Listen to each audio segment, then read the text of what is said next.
다른 아이들은 벌써 여러 권의 문제집을 풀고 진도를 쑥쑥 나가는데 우리 아이만 너무 개념에만 매달려 천천히 가면 뒤처지는 거 아닐까요? 우리 아이의 속도를 믿어주세요. 천천히 가더라도 제대로 가는 것이 중요합니다. 그것이 대치동이든 어디든 가장 성공적인 초등수학의 핵심입니다. 안녕하세요. 대치동에서 우리 소중한 아이들과 함께 수학의 길을 걷고 있는 대치설티 김서른입니다. 우리 학부모님들, 우리 아이의 수학 공부 때문에 밤잠 설치신 적 한두 번이 아니실 거예요. 우리 아이 지금 제대로 가고 있는 걸까? 다른 아이들은 저만큼 앞서 나간다는데 개념은 파악한 것 같은데 왜 문제만 풀면 틀릴까? 수많은 질문과 불안감이 매일 우리 마음을 짓누르죠. 특히 개념 학습과 문제풀이 사이에서 어떤 것에 더 무게를 두어야 할지, 어떻게 균형을 잡아야 할지 몰라 답답함을 느끼시는 분들이 정말 많으실 거라 생각합니다. 마치 안개 낀 길 위에서 어디로 가야 할지 몰라 서성이는 것처럼 그 마음 제가 누구보다 잘 알고 깊이 공감합니다. 왜냐하면 수학을 가르치는 사람이기 이전에 삼남매의 아빠거든요. 오늘은 바로 그 막막함과 불안함을 조금이나마 덜어드리고자 합니다.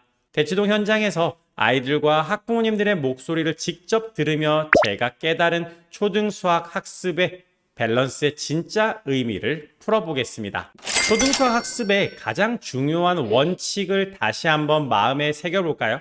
바로 개념이라는 튼튼한 뿌리 위에 문제 해결 능력이라는 무성한 가지와 열매를 맺는 것입니다. 나무가 폭풍 후에도 흔들리지 않고 잘 자라려면 땅속 깊이 뻗은 뿌리가 튼튼해야 합니다. 수학 실력도 마찬가지입니다. 초등 시기에 개념이라는 뿌리를 깊고 넓게 내리지 않으면 학년이 올라가 만나는 어려운 문제들이라는 바람에 쉽게 흔들리고 넘어질 수 있습니다. 개념 학습은 단순히 지식을 쌓는 것을 넘어 스스로 생각하는 힘, 즉 수학적 사고력을 길러주는 과정입니다. 문제풀이는 이 사고력을 바탕으로 다양한 상황의 개념을 적용하고 문제를 해결하는 연습이죠. 둘은 분리된 것이 아니라 서로를 지탱하고 성장시키는 관계입니다.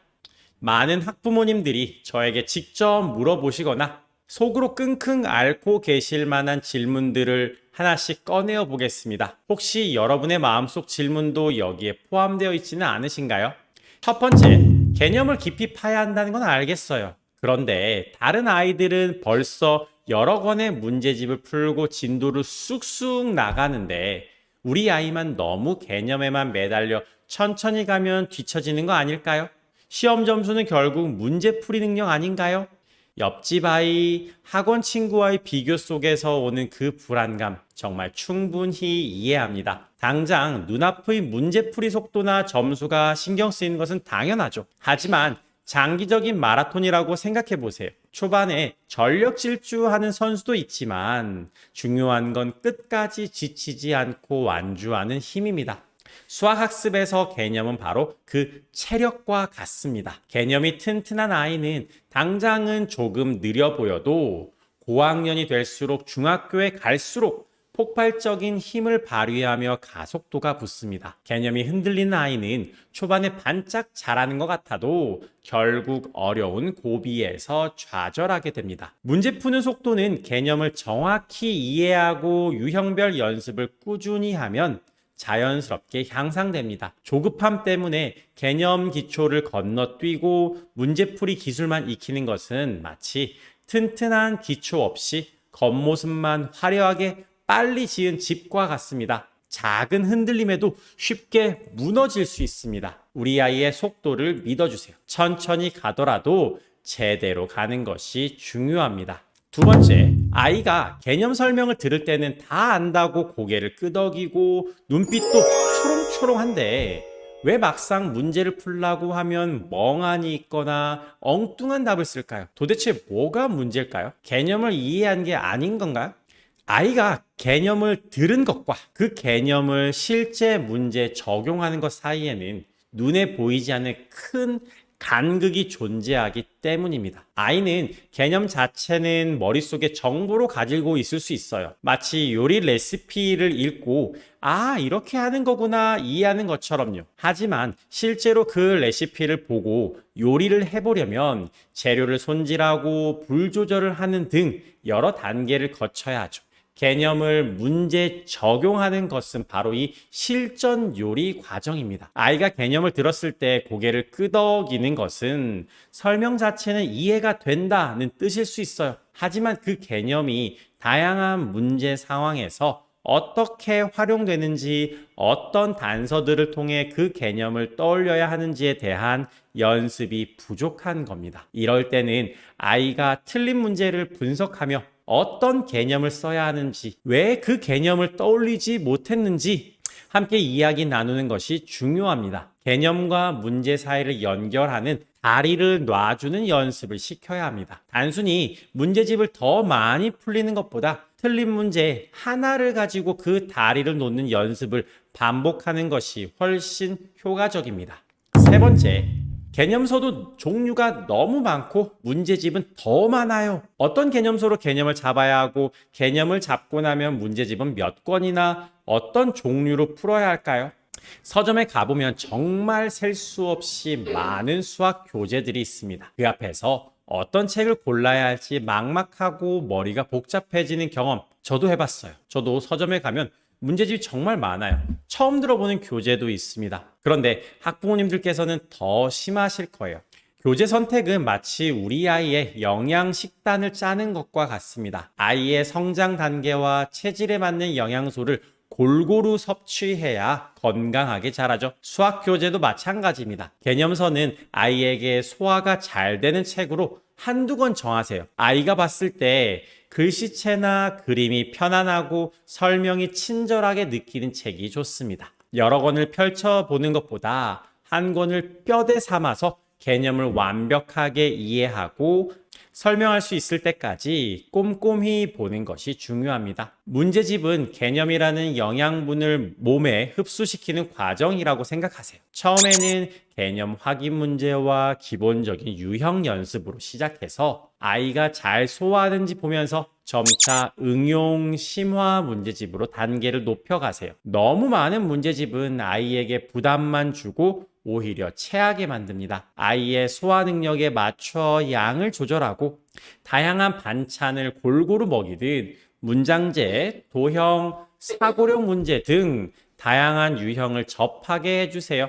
가장 중요한 것은 먹고 나서 제대로 소화했는지 확인하는 것입니다. 오답 관리가 안 된 문제풀이는 밥을 먹고 체하는 것과 같습니다. 네 번째, 개념도 시켰고 문제도 꽤 풀린 것 같은데 왜 조금만 다른 유형의 문제가 나오면 못 풀까요? 가르쳐준 대로만 풀려고 하고 응용 문제를 전혀 못한다? 우리 아이 머리가 나쁜 건가요? 아니면 제가 뭘 잘못 가르친 걸까요?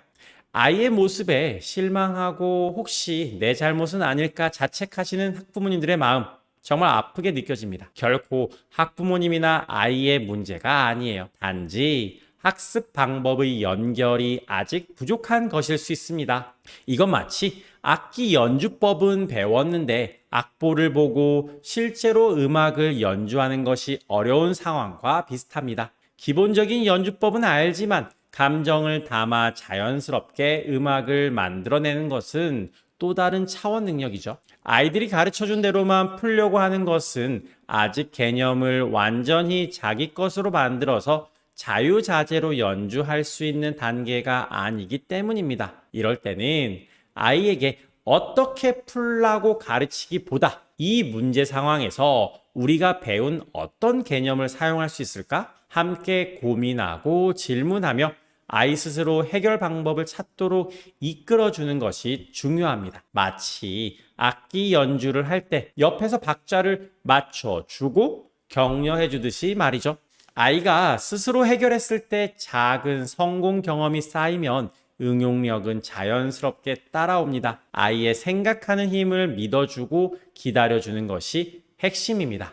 자, 오늘은 초등수학 학습에서 개념과 문제풀이 밸런스에 대한 답을 찾아보았습니다. 제가 드리고 싶은 말씀, 이겁니다. 우리 학부모님, 당신은 이미 우리 아이에게 가장 소중하고 최고의 수학학습 조력자라는 사실을 잊지 마세요. 아이의 손을 잡고 개념이라는 씨앗을 심고 물을 주며 문제 해결이라는 햇볕을 쬐어주세요. 때로는 기다려주고 때로는 함께 비를 맞아주고 아이의 작은 성장에 기뻐하고 격려해주세요. 이 과정 자체가 우리 아이의 수학적 성장에 가장 큰 밑거름이 됩니다. 다른 아이와의 비교, 빠른 진도에 대한 조급함은 잠시 내려놓고 우리 아이의 눈높이에서 아이의 속도로 수학을 즐겁게 탐험할 수 있도록 옆에서 응원해 주시는 것, 그것이 대치동이든 어디든 가장 성공적인 초등수학의 핵심입니다. 오늘 영상이 우리 학부모님들의 무거운 마음을 조금이나마 덜어드리고 아이와의 수학 여정의 작은 등불이 되었기를 바랍니다. 오늘 영상이 도움되셨다면 구독과 좋아요, 알림 설정 꼭 부탁드립니다. 영상 보시면서 더 궁금한 점이나 나누고 싶은 이야기가 있다면 댓글로 편하게 남겨주세요. 여러분의 이야기에 귀 기울이고 소통하겠습니다. 끝까지 시청해주셔서 진심으로 감사합니다. 우리 학부모님들의 모든 노력을 응원하며 다음 영상에서 더 유익한 이야기로 찾아뵙겠습니다. 감사합니다.